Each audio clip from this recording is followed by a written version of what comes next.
Today I will show you how you can get an HDMI signal to the display when the display of the notebook is not working. So,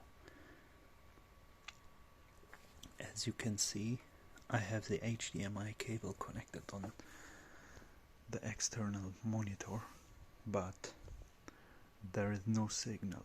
So there is a trick how you get the signal to the external display. When you're typing here and trying to activate the signal to the monitor, it's not working. The trick is you must close up the display, and now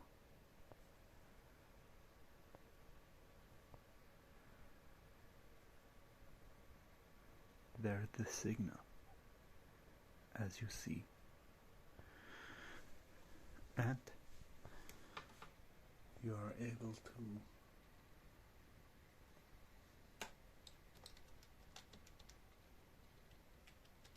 move in the BIOS between the options with the external keyboard. This is the trick.